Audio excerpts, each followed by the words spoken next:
કે જે blood donate કરશે અને એના પરિવાર માટે અમે 1 મહિના માટે ફ્રી ઓફ ઓપીડી ચાર્જ અમે એને જોઈ દેશું. તો ફ્રી મેગા નિદાન કેમ્પમાં અમે જેટલા અમારા 7 ડિપાર્ટમેન્ટ ફૂલ ટાઈમ છે તો એ બધા ડિપાર્ટમેન્ટનું ફ્રી કન્સલ્ટેશન રાખવામાં આવે છે. અને બીજા કોઈ પણ રિપોર્ટ, માનો કે બ્લડનો રિપોર્ટ કરવાની જરૂર પડી, સીટી સ્કેનનો રિપોર્ટ કરવાની જરૂર પડી કે એક્સરે, તો એ બધામાં અમે ઓલમોસ્ટ 30% થી 50% સુધી અમે રાહત દરે અમે કરી આપશું. અમે દવામાં બી 10% ડિસ્કાઉન્ટ રાખેલું છે. ઇમરજન્સીની જરૂર ગમે ત્યારે ગમે તે ઉંમરે ગમે તે વ્યક્તિને પડી શકે છે. બાળકો સિવાય કોઈ પણ વિભાગમાં કોઈ પણ નિદાનની આપણને ઇમરજન્સી સારવારની પણ જરૂર હોય ત્યારે આપણે નક્ષત્ર હોસ્પિટલે ચોક્કસ પહોંચતા હોઈએ છીએ. આ એનિવર્સરી નિમિત્તે નક્ષત્ર ફરી આપના માટે કંઈક નવું લાવ્યું છે બાળકોના વિભાગને લઈને. અત્યારે હાલ આપણે હોસ્પિટલમાં ઉપર પહોંચી ચૂક્યા છીએ અને હોસ્પિટલના ઓનર અને ઓર્થોપેડિક ડોક્ટર મહેન્દ્રભાઈ ફેફર આપણી સાથે જોડાયા છે. સૌથી પહેલા સ્વાગત છે ડોક્ટર સાહેબ.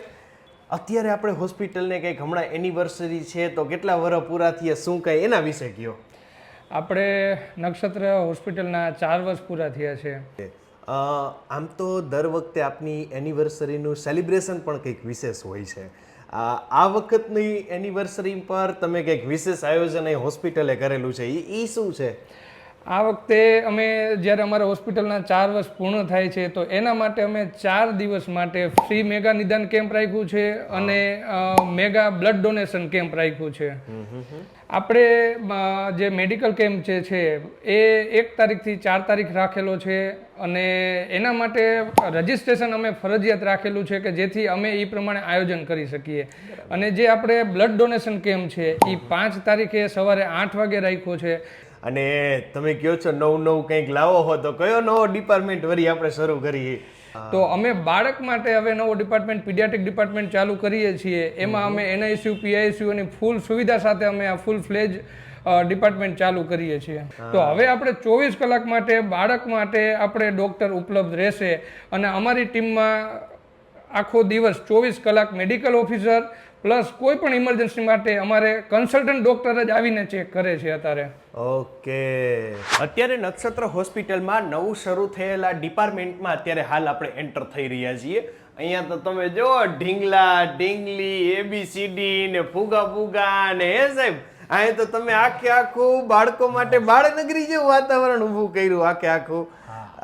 સૌથી પહેલા આપનું સ્વાગત છે અને ખાસ આપનું નામ કહેજો. મારું નામ ડૉક્ટર મયુર ગોલાણી છે. આપણે આ પીડિયાટ્રિક ડિપાર્ટમેન્ટની અંદર બાળકોના કયા રોગોના નિદાન કરવાના છીએ અને મેન તો કઈ ઉંમરથી લઈને કઈ ઉંમરના બાળકોનું સારવારથી લઈને શું કઈ વ્યવસ્થા? આપણે અહીંયા બાળકોના વિભાગમાં જન્મથી લઈને 12 વર્ષની ઉંમર લગી અધૂરા મહિને જન્મ હોય, અહીંયા જન્મમાં પછી બાળક મળ પી ગયું હોય, અહીંયા શ્વાસ લેવાની તકલીફ હોય, કોઈ બી જાતની તકલીફ રિલેટેડ સારવાર મળી જશે. એમની અત્યારે જમાના પ્રમાણે સારવાર માટે જે ઉપયોગમાં લેવાતા સાધનો હોય એના માટેના જે રૂમો હોય એ પણ કંઈક વિશેષ રીતે તૈયાર કરવામાં આવતા હોય છે, તો એને લઈને આપણે ત્યાં તૈયારી? હા, એટલે જન્મેલા બાળકો માટે એનઆઈસીયુ ને બાકી બાળકો માટે પીઆઈસીયુ હોય છે. આપણે આ પૂર્ણ રીતે સારવાર થઈ જશે અને બધી સાધનો જે બી જરૂર હોય વેન્ટિલેટર લગી બધું જ અવેલેબલ રાખ્યું છે. રેડી કહેવાય. લ્યો તો શરૂ થયેલા આ નવા ડિપાર્ટમેન્ટને લઈને જતા મોરબીના લોકોને આપ શું કહેશો? આપણે નક્ષત્ર મલ્ટી સ્પેશિયાલિટી હોસ્પિટલમાં બાળકોનો વિભાગ શરૂ થઈ ગયો છે અને 24x7 એટલે 7 દિવસ 24 કલાક અહીંયા અવેલેબલ રહીશું. તમને લાગતી કોઈ બી તકલીફ ક્યારે બી જરૂર પડે તો નક્ષત્ર મલ્ટી સ્પેશિયાલિટી હોસ્પિટલમાં મુલાકાત લેવી. તો આપને જ્યારે પણ બીમારી આવે, કંઈ પણ પ્રકારની હોસ્પિટલ લઈને તમારી રિક્વાયરમેન્ટ ઊભી થાય તો ચોક્કસ આપ મુલાકાત લેજો Nakshatra hospital. Thank you so much અમારી સાથે જોડાવા માટે. તમે લોકો હતા મારા Facebook page, YouTube channel, Instagram પર અને હું હતો તમારી સાથે Ravi Barasara. Thank you so much sir.